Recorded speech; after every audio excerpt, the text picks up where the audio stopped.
Nouveau numéro de l'émission Entretien de Vox TV. Mesdames et messieurs, soyez salués. L'invité du jour, le docteur Julien Ignace Matete.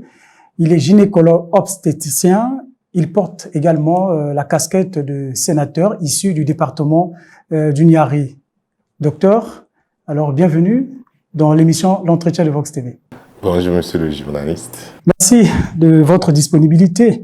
Nous allons d'abord et largement aborder la PMA, donc c'est la procréation médicalement assistée. C'est un service de santé que vous proposez dans votre clinique au Château d'Eau. Donc nous sommes dans le quartier du premier arrondissement de Brazzaville. Alors est-ce que vous pouvez nous expliquer clairement ce concept de PMA?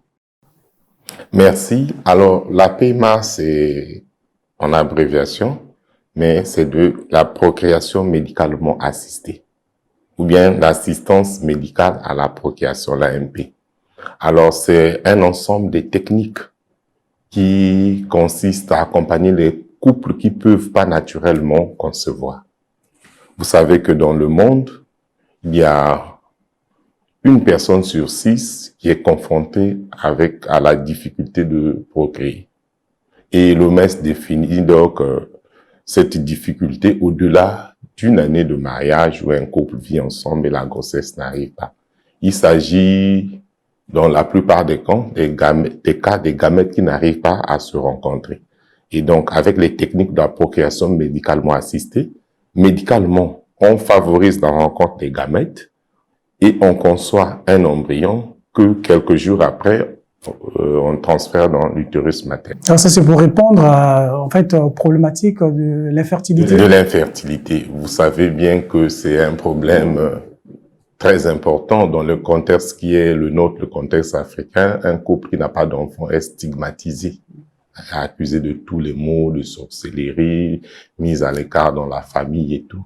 Et il y a des divorces qui sont suivis. Donc les couples qui font face au problème d'infertilité, avant l'installation de ce centre au Congo, étaient obligés d'aller à l'étranger pour bénéficier de ces techniques-là. Sinon, quand ils restaient sur place au Congo, ils étaient à la merci des charlatans, des vendeurs d'illusions, des féticheurs ou des guérisseurs qui savent qu'ils ne pouvaient pas arriver à régler. Et pourquoi vous avez juste choisi de prendre cette option, donc d'apporter des solutions à des problèmes d'infertilité?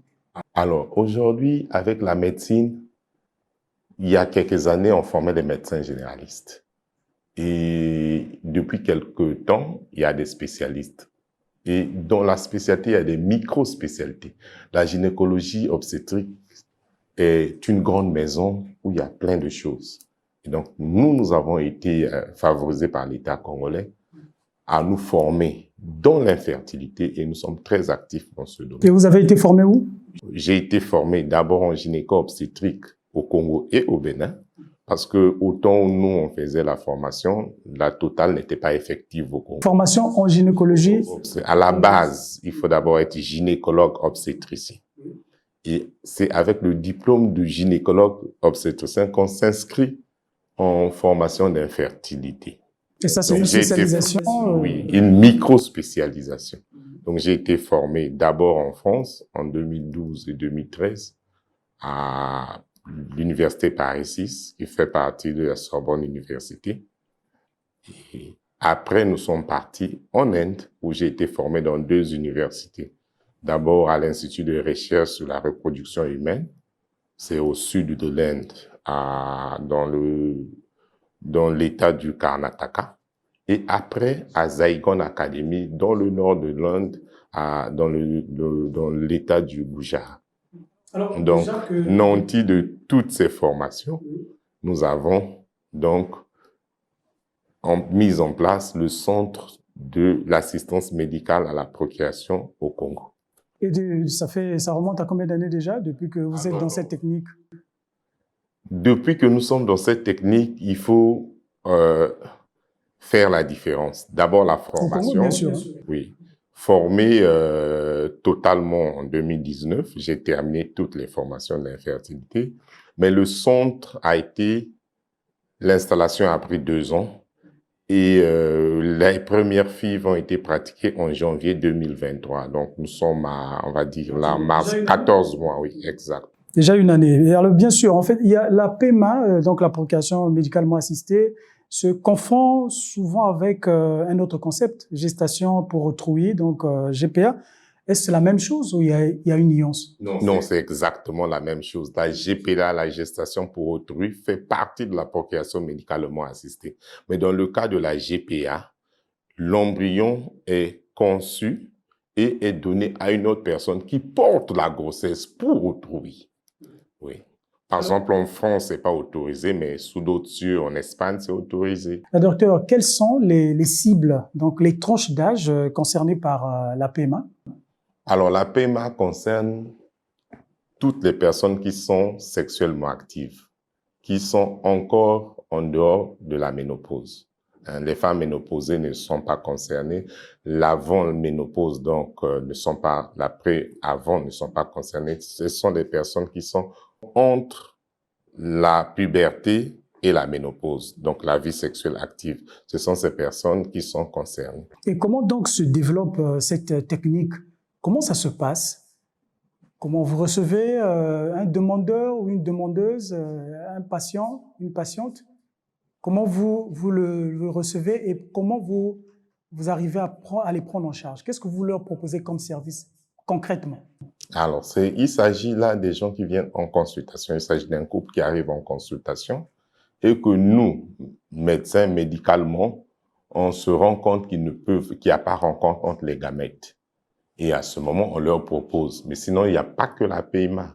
Il y a des gens qui viennent en consultation et nous réglons leurs problèmes sans arriver à la fécondation in vitro, à l'assistance médicale à la procréation. Mais quand l'assistance, celle-ci s'impose, il y a une démarche, on explique clairement que médicalement, il n'y a pas possibilité que le spermatozoïde rencontre l'ovocyte.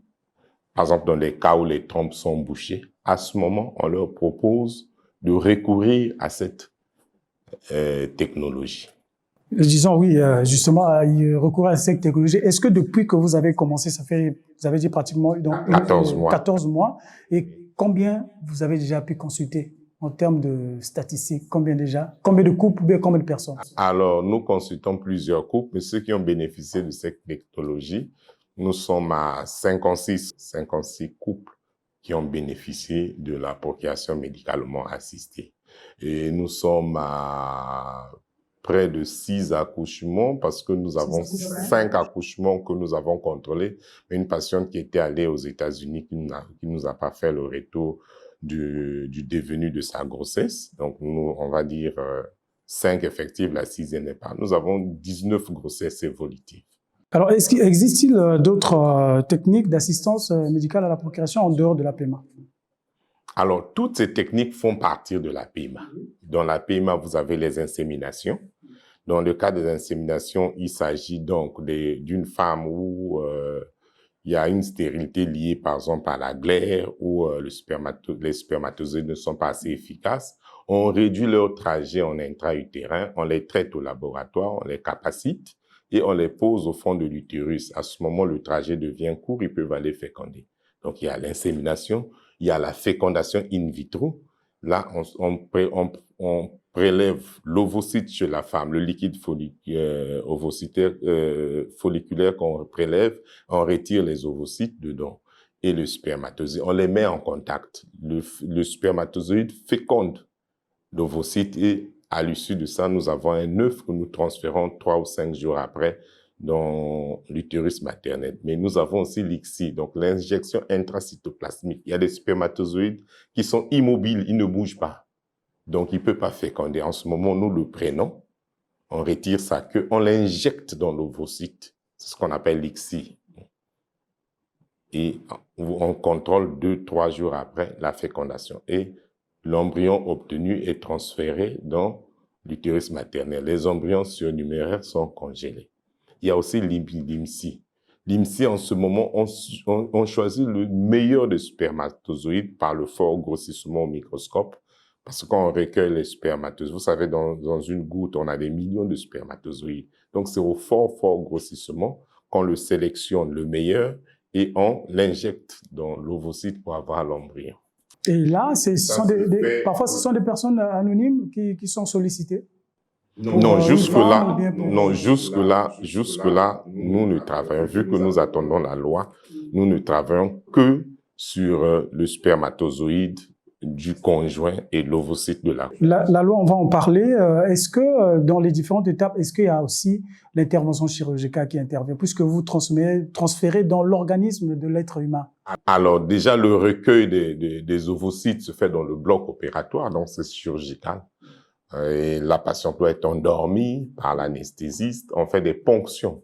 Donc, avec des aiguilles spécifiques, on ponctionne. Et il s'agit d'une technique très délicate. La formation prend beaucoup de temps à partir de cette étape. Il faut le faire avec beaucoup de dextérité. Exactement. Nous avons été formés en Inde où on vous laisse longtemps d'abord sur le simulateur avant d'aller sur le mannequin et puis sur la personne humaine. Parce qu'il suffit de faire une petite erreur, vous touchez juste à côté des ovaires, il y a les vaisseaux fémoraux, vous touchez l'artère ou la veine fémorale, c'est décès sur table. Dieu merci, depuis que nous exerçons, nous n'avons pas encore... Vous n'avez pas encore eu de cas... pris le temps à être formés, nous sommes restés longtemps en formation, à apprendre ces techniques, et nous avons les compétences, voilà pourquoi nous n'avons pas de soucis dans ce. Et la durée de gestion des embryons au laboratoire? Il est illimité. Les embryons, tant qu'ils sont congelés, on les congèle dans l'azote liquide à moins 196 degrés. Donc, à ce moment-là, ils ne vivent plus. Le métabolisme est au ralenti. Et quand on va les décongeler, le métabolisme reprend. Ils continuent leur croissance. Donc, c'est illimité tant que ça reste dans l'azote liquide. Maintenant, la loi est là pour encadrer après combien de temps on doit détruire, ou c'est la loi qui viendra définir la durée de conservation. Alors, nous voudrions savoir quand les enfants qui naissent par le biais de cette technique médicale, on se pose des questions. Est-ce que c'est des êtres humains normaux? C'est une question qui peut paraître banale, mais ceux qui nous suivent vont comprendre. Passer par une technique médicale, pas directement dans l'organisme humain, est-ce que c'est vraiment des êtres normaux? Monsieur le journaliste, il s'agit là de l'ovocyte humain et du spermatozoïde humain, que nous ne faisons que faire rencontrer au laboratoire parce que c'est impossible dans l'organisme humain. Donc, le verrou est levé, c'est très clair qu'il s'agit bien d'un embryon humain. Dans le monde, jusqu'en 2023, il y avait 8 millions d'enfants nés par la procréation médicalement assistée. Vous avez déjà fait une expérience de suivre un enfant qui naît? C'est vrai, est-ce que vous avez fait déjà cette expérience de suivre le comportement d'un enfant qui est passé par cette technologie? Alors, les nôtres, le plus grand a 4 mois aujourd'hui. Donc, ça va nous demander du temps pour les observer, mais ça sera fait, le développement psychomoteur de ces enfants. Mais je vous assure que c'est des enfants normaux. Puisqu'il n'y a pas de manipulation du génome, il n'y a pas de manipulation du matériel génétique. Nous ne touchons rien, nous ne faisons que faire rencontrer. S'il y a la manipulation de l'ADN ou du patrimoine génétique, à ce moment, on peut penser qu'il y a modification. Alors, sous d'autres cieux, il y a des gens qui disent que ce sont des techniques qui ne sont pas de Dieu. Donc, disent c'est pas de Dieu. Sous d'autres cieux, que répondez-vous à ces personnes-là? À la science est de Dieu. Nous ne modifions rien. Nous ne faisons que faire rencontrer les gamètes humains pour obtenir un embryon qu'on transfère dans l'utérus maternel. C'est totalement de Dieu. Vous savez que le concept de la religion, de la croyance, si on s'embarque dedans, on va pas s'en sortir. Il y a autant de croyances, autant de manipulations qu'on devait aller avec beaucoup de munitions, beaucoup de dextérité pour aborder le sujet donc, de Dieu. Ici, nous parlons de la science, oui, on ne devait pas hésiter. Oui. Bien, mais vous travaillez, vous m'avez dit, vous travaillez avec votre épouse qui a certainement aussi une spécialité dans ce domaine. Et pensez-vous déjà à la relève, hein? Quand je parle de la relève, je parle dans votre structure, par exemple la formation, puisque vous travaillez vous deux, mais est-ce que vous pensez dans vos collaborateurs en interne de former les jeunes, surtout qu'on parle aujourd'hui de l'année de la jeunesse, qu'est-ce que vous pensez à la relève? Je suis membre fondateur du groupe d'études et de recherche sur l'application dans le domaine de la fertilité. C'est l'organe qui s'occupe de la fertilité en Afrique. C'est un groupe que nous avons monté en 2009 au Bénin, où je suis le chef d'antenne du Congo. Et pour monter un centre de PMA, à cette époque, quand le groupe de recherche d'application sur la fertilité a été formé, mon épouse était en première année à l'université. Donc, ça a pris beaucoup de temps pour attendre qu'elle arrive au doctorat, qu'elle aille en formation en Inde. Elle a fait les 2 universités que j'avais eu à faire en Inde pour la certification, la qualification en infertilité. Oui, c'est une longue démarche, mais que nous encourageons déjà nos collaborateurs. Actuellement, nous avons 2 personnes en master qui vont aller... En formation? D'abord, il faut terminer le doctorat en biologie et puis aller. Et les gynécos aussi, nous encourageons nos collaborateurs. C'est vrai que ça prend le temps que ça prend, mais on leur encourage de suivre cette démarche pour être infertile. Vous savez, il suffit que le docteur Matete, donc mon épouse, ne soit pas là que le système ou la fondation, oui. La fondation Matete. Elle est la seule personne à ma connaissance au Congo à avoir ce profil. Oui. Et vous avez, c'est vous qui avez, sinon l'autonomie ou l'expertise unique au Congo? Oui, en fertilité, il y a 2 volets. Il y a le côté laboratoire, où il y a l'embryologie, où elle est seule. Le côté gynéco, nous sommes 3 médecins qui ont bénéficié de la formation en infertilité et qui sont au Congo. Il y en a d'autres, mais qui sont à l'étranger. Donc, le côté gynéco, il y a pas mal de personnes. Nous sommes 3 au Congo. Mais le côté biologie, embryologie, elle est seule pour l'instant. D'accord. Alors, dans les pays avancés, pour ne pas parler des pays développés, ces activités sont encadrées par les textes de loi. Les textes de loi, je sais qu'au Congo, il y a un vide juridique. Et vous êtes d'ailleurs sénateur, donc parlementaire. Et est-ce que vous avez déjà pensé à faire une proposition de loi ou à élaborer une proposition de loi pour réglementer cette activité? Alors, vous savez, monsieur le journaliste, la loi vient après la science. Il faut que la science soit là, les expériences, et après on met une loi pour encadrer. Juste pour l'histoire, pour votre information, l'Inde, où j'ai été formé, pratique la procréation médicalement assistée depuis 1978. L'Inde, le grand pays, le pays de référence en matière de fertilité, a eu la loi en 2020. Donc, 42 ans après. Le Cameroun, qui pratique depuis 98, a eu la loi en 2022. Juin 2022, jusque-là, les textes d'application ne sont pas encore... Il y a plein de pays qui n'ont pas de loi. Il y en a d'autres qui ont la loi. On peut citer le Mali qui a la loi, le Sénégal qui a la loi, la Tunisie, le Maroc. Au Congo, nous avons commencé en 2023. Mais nous avons travaillé, on va dire, avec une célérité que ma modeste personne a déposé une proposition de loi parce que en ma qualité de sénateur, j'ai le droit de faire une proposition de loi que nous avons déposée au bureau du Sénat depuis le mois de décembre. Et la question de la recevabilité de la loi, je pense, ne se pose pas puisque je suis sénateur. Et donc, cette loi va suivre son cours et viendra encadrer cette activité. Vous êtes impatient déjà que cette loi soit acceptée par le gouvernement? Mais c'est une évidence qu'elle sera acceptée. On ne peut pas une pratique telle que la procréation médicalement assistée ne soit pas encadrée. Le but même du gouvernement, c'est faire à ce que cette loi soit rapidement votée. Parce que tant qu'il n'y a pas de loi, il y aura de débordement. Et la loi est là pour encadrer l'activité. Oui, parce qu'en fait, on peut connaître des préjudices. Donc, c'est pour éviter ces genres de situations pour que cette activité La se déroule loi normalement. est là pour définir les objectifs, qui va faire, comment il fait, s'il y a des débordements, quelles sont les punitions prévues, qu'est-ce qui est autorisé chez nous, qu'est-ce qui n'est pas autorisé. C'est celui-là le but de la loi. Et donc, il faut que le gouvernement lui-même souhaiterait que cette loi-là soit rapide. Mais comme l'activité n'existait pas au Congo, il n'y avait pas de pression, il n'y avait pas de raison que les gens réfléchissent dans ce sens. Maintenant que l'activité est effective, une proposition de loi a été déposée, les choses vont aller vite.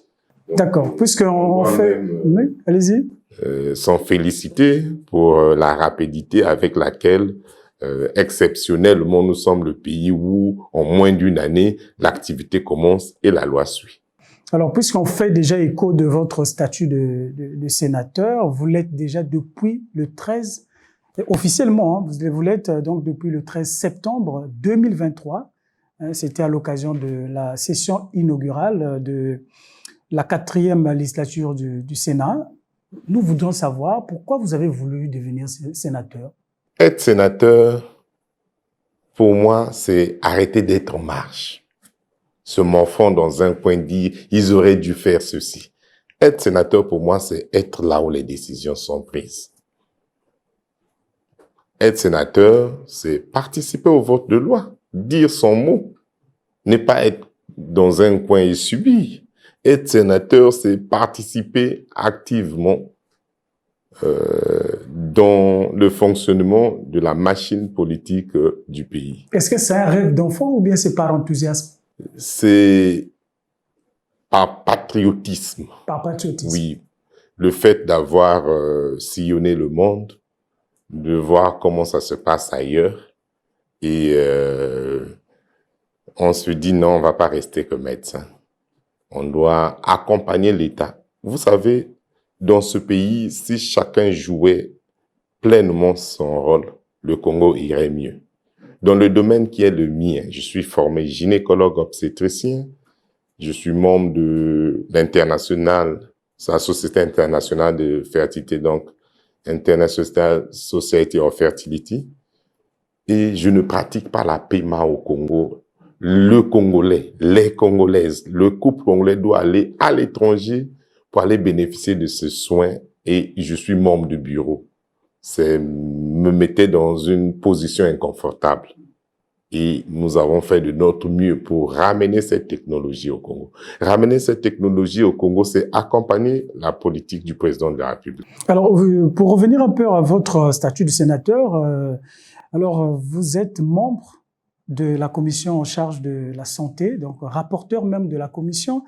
Et certainement pour vous, est-ce que c'est un endroit idéal, là où vous êtes, pour soumettre les doléances du peuple ou des populations au gouvernement, surtout que nous sommes dans un secteur, un système de santé qui est souvent pointé du doigt, il faut l'améliorer. Est-ce que vous pensez que c'est vraiment l'endroit idéal que vous devez passer vos idées pour améliorer le système de santé au Congo? Pour faire entendre ma voix, je pense que c'est l'endroit idéal.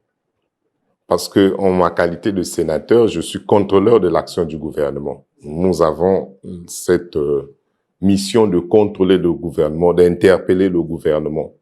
Et dans le domaine de la santé que je maîtrise bien, puisque je suis médecin, je suis formé au Congo, je connais les pratiques du Congo, j'ai travaillé à l'intérieur et à Brazzaville. Pour la première fois que j'ai travaillé au Congo en qualité de médecin, c'était à Kélé. C'est à des milliers de kilomètres d'ici. Et puis, j'ai travaillé longtemps à l'hôpital de Makelekele. Je connais les défaillances. Je connais les mots qui minent. Non seulement on vote les lois, mais on contrôle. On oriente, on encadre, on interpelle. Il y a des questions orales. Il y a des questions écrites. Il y a les enquêtes parlementaires qui peuvent se réaliser. Et comment vous vous sentez dans la peau du parlementaire? Très bien. Je pense que c'est la place que je voulais. C'est la place idéale pour l'instant où je peux accompagner mon pays, le Congo que j'aime bien. Depuis que vous commencez à à participer dans le débat démocratique au Sénat. Quelle est l'expérience qui vous porte déjà à cœur, que vous souhaiterez nous partager? Alors, ça me fait donc 6 mois que je suis Oui, sénateur. parce que vous avez déjà assisté à des plénières, à Bien des sûr. questions orales au gouvernement. Plénière, question orale au gouvernement, je pense que c'est une institution qui joue un grand rôle. Qui joue un grand rôle et qui permet à suivre nos gouvernants pour qu'ils ne débordent pas. Parce que les faits de société, nous les interpellons quand il y a une situation urgente dans le pays. Quand il s'agit des missions, nous avons cette mission-là de faire des enquêtes et les auditionner. Et je pense que c'est très bien. C'est une expérience nouvelle et je pense que en étant là-bas, je vais apprendre beaucoup de choses. Vous savez, le Sénat, c'est la chambre haute où il y a des gens d'une certaine maturité, hein, qui pour beaucoup ont été ministres déjà, ont été parlementaires longtemps et c'est un réservoir de sagesse. C'est l'endroit idéal pour nous qui faisons école. Et comment vous arrivez à capitaliser ce réservoir de sagesse? Mais dans les travaux, en plénière, en commission, Les travaux en échangeant avec les sénateurs, hein, ceux qui sont là depuis certains mandats, qui nous ont bien accueillis et avec qui nous travaillons ensemble. Et votre proposition de loi, qu'on attend d'avoir été acceptée, est-ce que vous avez eu à partager cela avec vos collègues sénateurs? Oui, oui, bien entendu. Il y a même eu une mission du Sénat qui est venue à la clinique de la Fondation de Matete pour se rendre compte de l'effectivité des activités que nous menons. Et c'est même eux qui nous ont encouragés ensemble à élaborer cette proposition de loi, hein, qui a été bien entendue avant que je la dépose, vue par d'autres ont apporté quand même leur touche.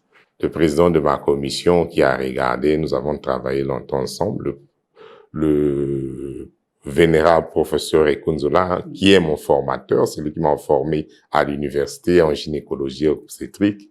Il est le président de la commission santé dont je suis le rapporteur avec qui nous travaillons ensemble. Hein. Je profite donc de cette tribune pour lui rendre un vibrant hommage pour ses qualités de père, de parlementaire, de guide.